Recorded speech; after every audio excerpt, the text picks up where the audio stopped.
He used to make men forget what they were about to say just by walking into the room. Now Idris Halcott wore leather gloves in November and kept the curtains in the east wing drawn, and the men around him had learned to study the floor when he spoke, as if eye contact might be misinterpreted as pity. The acid had taken most of the right side of his face. Not all of it. The surgeons in Geneva had seen to that, but enough that the mirror in the master bathroom of his Westmount estate had been removed 6 months ago and never replaced. Enough that his capos had developed a particular habit of looking slightly past his left shoulder when he addressed them, the way people look past a car accident. And enough that when Perrin, his underboss of 11 years, suggested bringing in an outside auditor for the books, Idris had agreed without argument for the first time in his adult life. That was how Vida Fournier came to be standing in his library at 9:10 on a Tuesday morning in early October, holding a cardboard box of ledgers against her hip like she owned the place. She didn't look like outside help. She looked like someone who had taken the wrong bus and ended up here by accident. She was small, not fragile, just compact.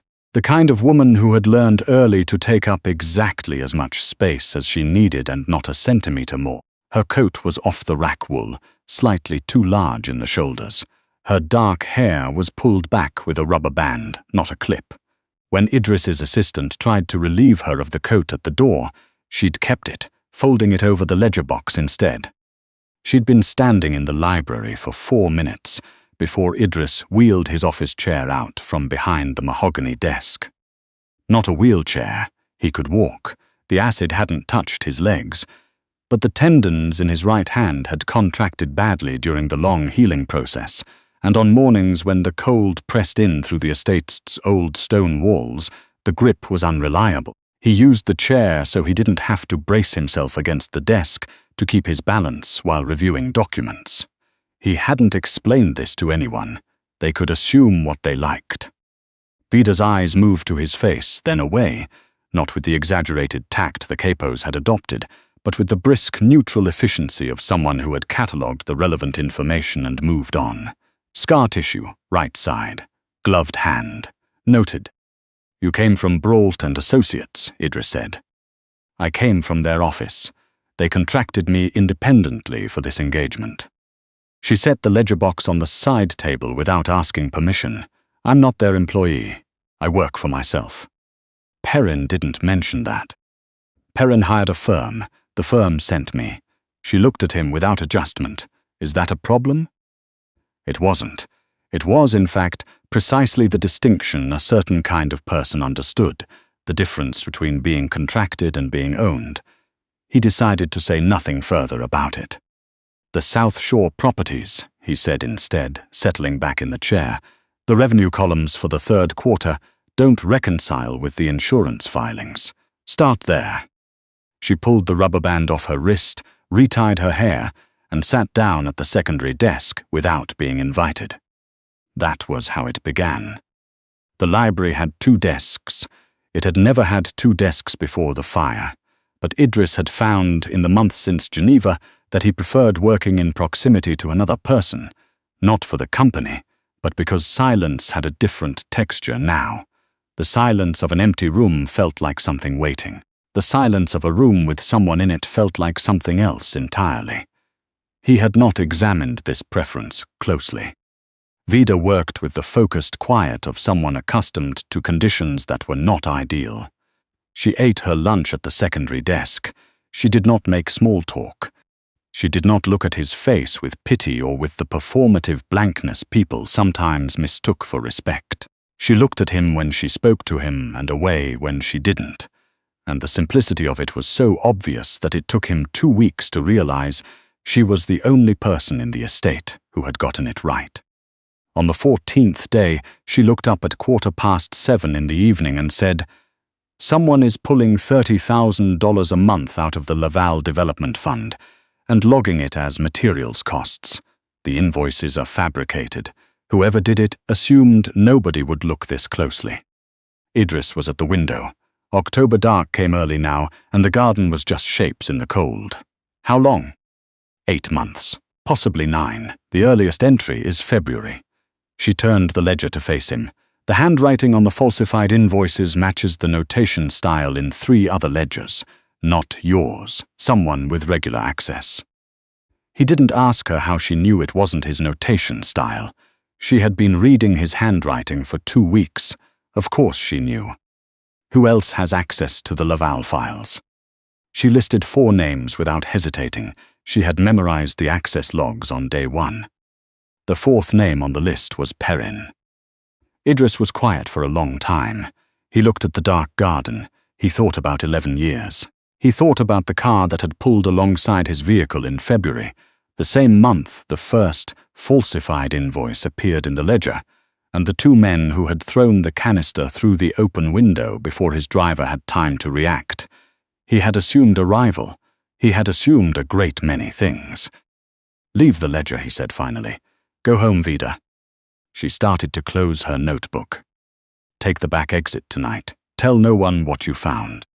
She looked at him, that calibrating look, measuring and filing, performing nothing it didn't actually feel. "All right," she said. She left without another word. The ledger stayed open on the desk, February's fabricated invoice facing upward like a quiet accusation in the empty room. November arrived in sheets of cold rain that turned to sleet by the end of the first week. The grounds went grey and bare. The household contracted around Idris the way a body contracts around an injury, growing smaller and quieter and more careful with each passing week. Vida was still there. She had taken to arriving at 8 and leaving at 7. She ate at the secondary desk. She had at some point claimed the bottom left drawer for a spare notebook and a box of blue pens, and no one had remarked upon it, so it stayed. Mrs. Gale, the housekeeper, a practical woman from Trois-Rivières, who processed the world's complications by feeding them, had started leaving a second coffee cup on the morning tray without being asked. Idris noticed all of this. He had also noticed that Perrin had begun attending the weekly sit-downs with a specific quality of watchfulness that hadn't been there before. A slight over-attention to Idris's right hand, the careful way the underboss's eyes moved to the gloved fingers whenever Idris reached for a document or a glass. Perrin had the look of a man counting down to something, like a contractor walking a building he intended to demolish, making a list of the load-bearing walls. On the 3rd Wednesday of November, Perrin said, "Montreal is talking. We need a visible presence at the Beaumont event this weekend. The Tremblay family will be there. If we don't show, it reads as weakness." The sit-down was at the long dining table, 4 capos, Perrin at Idris's right hand. Bray, the enforcer, standing at the sideboard with his arms folded and his face arranged into the expression he wore when he was listening to something he didn't like. "I'll send you in my place," Idris said. "That's the problem, Idris." Perrin spread his hands, a carefully managed gesture of concern that had probably been rehearsed. "You haven't been seen publicly in 7 months. People are starting to wonder about the state of things." "What state of things?" Perrin's eyes dropped, very briefly, to Idris's right hand in its black glove resting on the table. A fraction of a second, a single involuntary calculation. The table caught it anyway. The room constricted. Idris felt the low, cold tide that came over him in these moments. Not anger, but something that lived underneath anger, older and more patient. He was preparing to speak, to place each word like a stone on Perrin's chest, when the dining room doors opened and Vida walked in carrying a coffee tray. She never came into the dining room during sit-downs. She knew better. She came in anyway. She was focused entirely on the tray, her eyes down, with the absorbed concentration of someone who had gotten very interested in making sure the cups didn't rattle. Her body positioned itself, without any visible intention, between Idris and the rest of the table, directly in the line of sight between Perrin's eyes and Idris's right hand. "I'm sorry," she said, to no one in particular. "Mrs. Gale asked me to bring this through.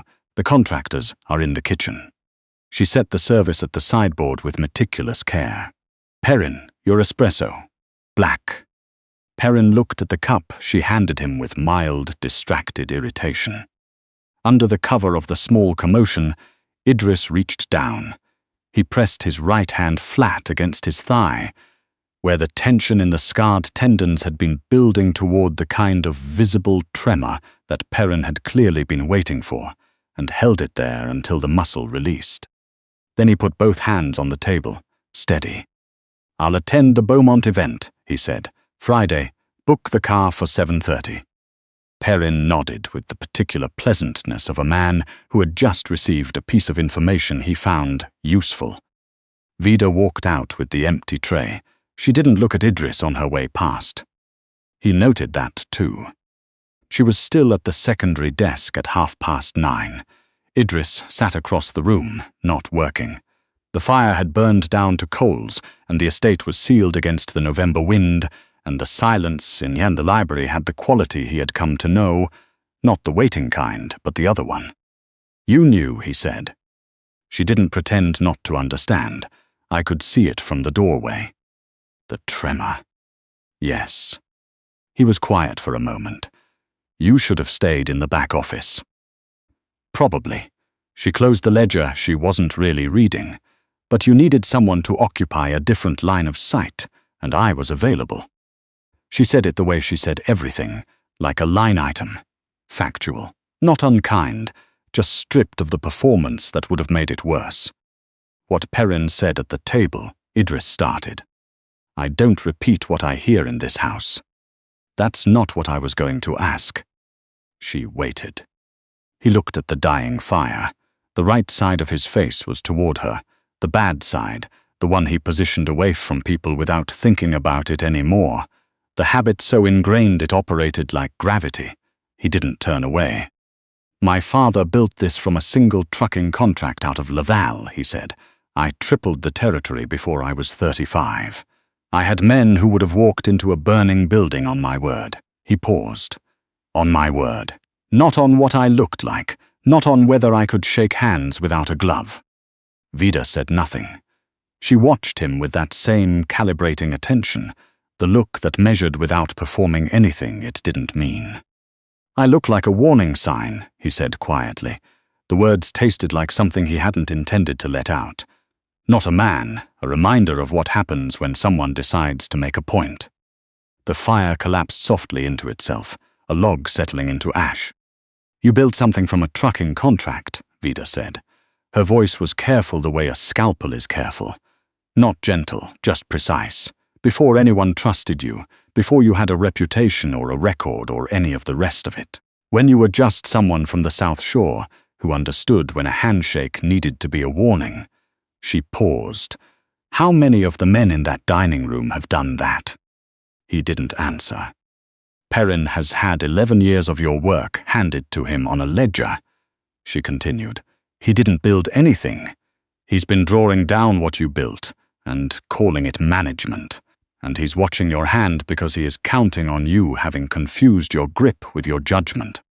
The silence stretched between them, long and careful. "I haven't confused them," Idris said. "I know you haven't." She stood, gathering her notebook. "That's why I walked in with the tray." She put on her coat, the wool one too large in the shoulders, and picked up her bag. At the library door, she stopped. "The Beaumont event," she said, without turning. "Perrin will have someone there, not the Tremblay family. Someone watching for what they've been sent to confirm." She left before he could respond. He sat in the library long after the sound of her car faded, watching the last of the fire go dark. He went to the Beaumont event. He shook hands with the right glove on. No one who mattered flinched. He found the other document on a Thursday night in December in a file Bray had lifted from Perrin's home office during a routine security sweep. Vida hadn't been hired through Brault and Associates in any honest sense. She had been placed, sent specifically, to observe and document. The engagement letter named a numbered company as client. The numbered company traced back, through 3 layers of Shell Incorporation, to Perrin. The instruction was to record irregularities, behavioral instability, signs of incapacity, signs of a man who was already finished. Idris read the letter twice. Then he set it on the desk between them, without a word. Vida looked at it for a long moment. She didn't pick it up. "I didn't know it was Perrin when I took the contract," she said. Her voice was completely steady. "Confidential internal audits aren't unusual. The client was listed as a numbered company. I did what I was hired to do, and the first thing I found was that someone inside was stealing $30,000 a month." She looked up. "I told you immediately. If I were working with him, I would have buried it." "Yes," Idris said, "you would have." She waited. "He didn't send you to find mismanagement," Idris said. "He sent you to document me. The tremor, the glove, the fact that I manage from the library instead of going to the docks. He wanted a witness. He let the word sit there between them, flat and without decoration. Something to take to the Tremblay family. Evidence that the Halcott operation was being run by a man who was already finished before anyone made an official move." Vida's eyes were steady on his, and was he right? It was the most dangerous question anyone had asked him since February. He had expected her to apologize.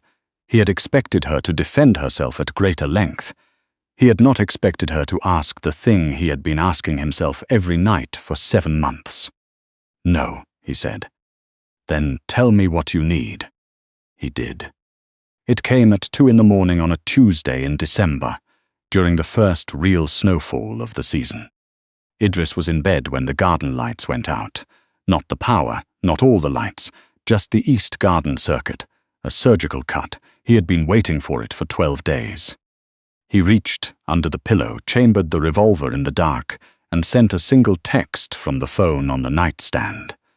Then he sat up against the headboard and waited with the lights off and his hands perfectly still. They came through the east corridor. 2 men, professionals, not street muscle. They used a key card. Perrin had someone in the house staff. That name would be dealt with in the morning. The bedroom door opened at 2:14. Idris turned on the bedside lamp.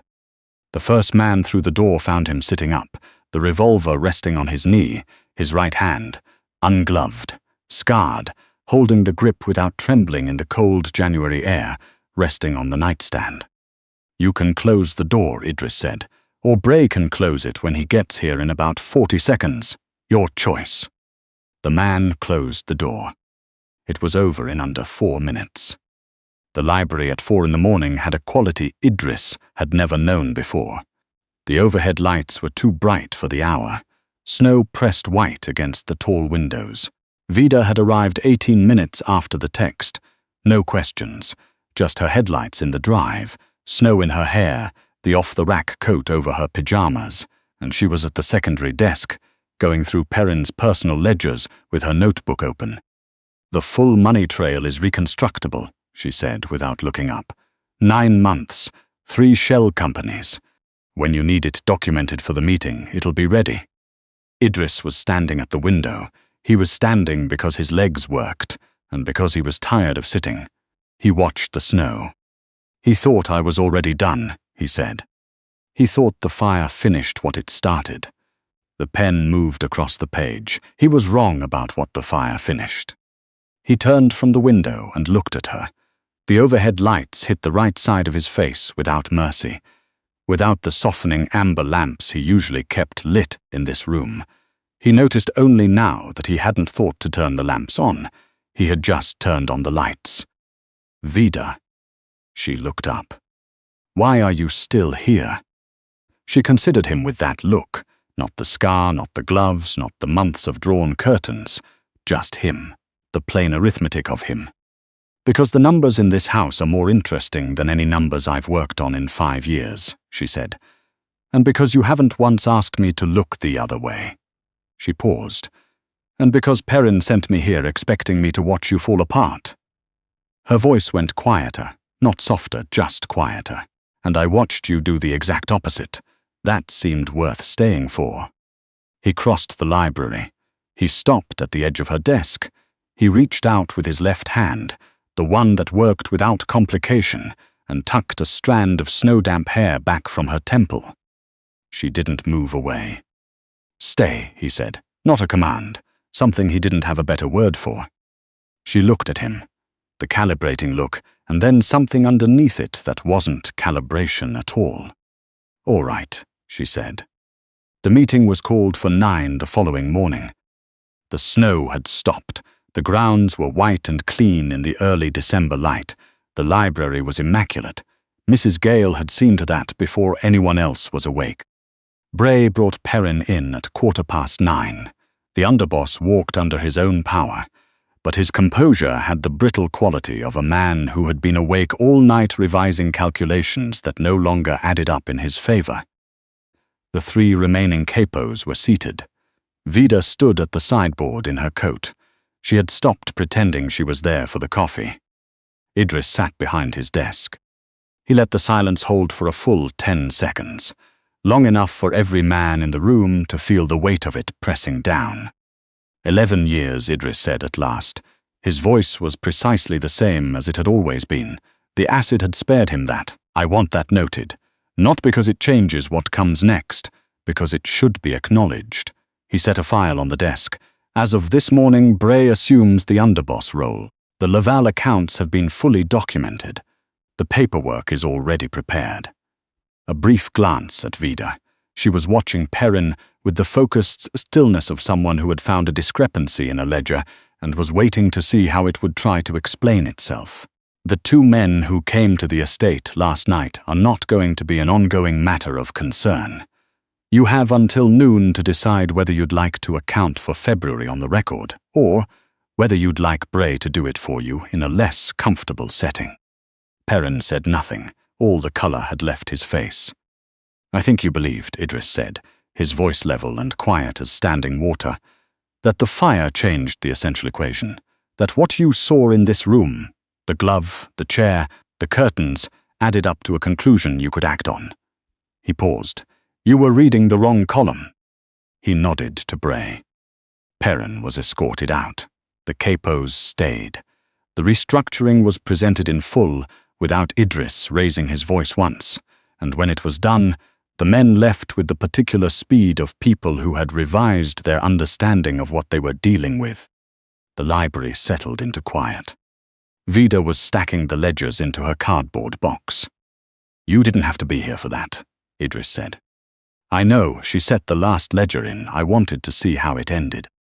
And she looked up, something in her face that wasn't performance, wasn't arithmetic.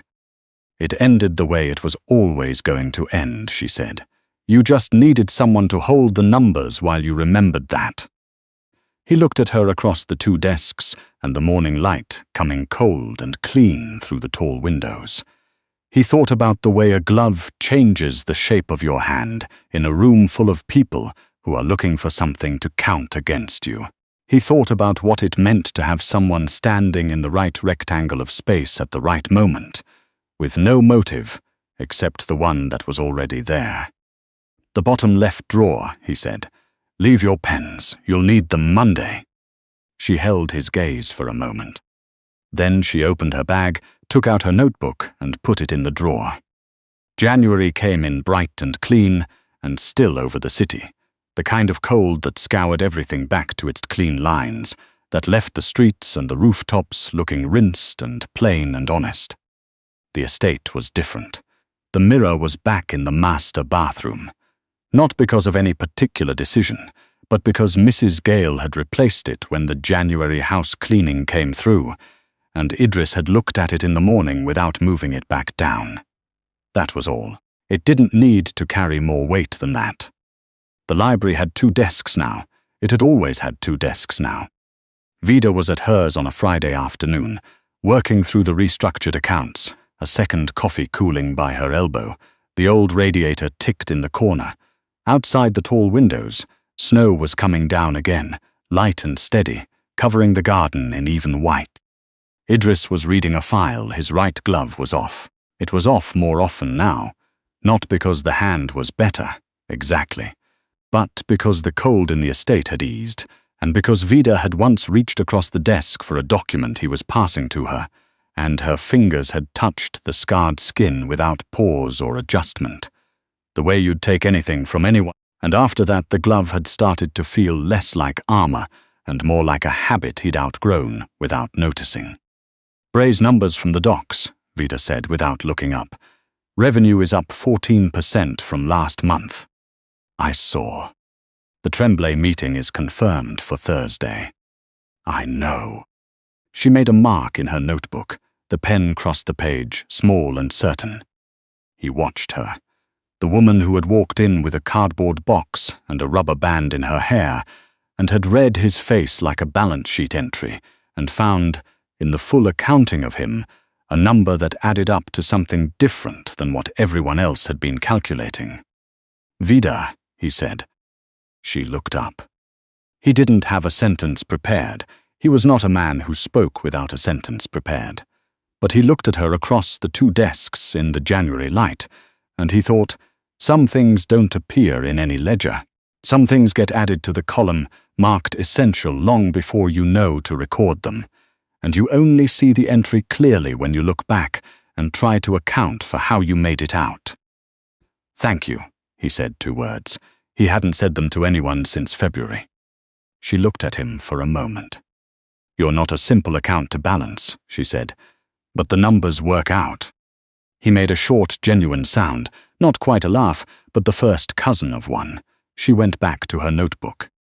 Outside, the snow kept falling, quiet and unhurried, over the clean white grounds of the Halcott estate, and inside the library the radiator ticked its slow and steady rhythm, and both of them worked. There is a kind of strength that has nothing to do with what you can lift, or where you can walk, or whose gaze you can hold across an empty room. Idris had known this in the abstract, the way you know something someone told you before you understood why it mattered. It took a fire and 7 months of curtains drawn against a city he had built, and a woman with a rubber band in her hair who read his books like a balance sheet and found a number everyone else had rounded down to 0. It took all of that. Before he understood it the way you understand something you will never have to be reminded of again. What remained when everything else was taken was always more than the people, counting on your surrender, had thought to include. And sometimes the most dangerous thing in any room is the person in the corner who has been quietly doing the maths. If this story stayed with you, if you found yourself rooting for the man in the gloves and the woman who refused to look away, hit like and share this with someone who needs to hear it. Subscribe to Mafia Secret Stories for more, and leave a comment. What was the exact moment you knew Perrin had already lost?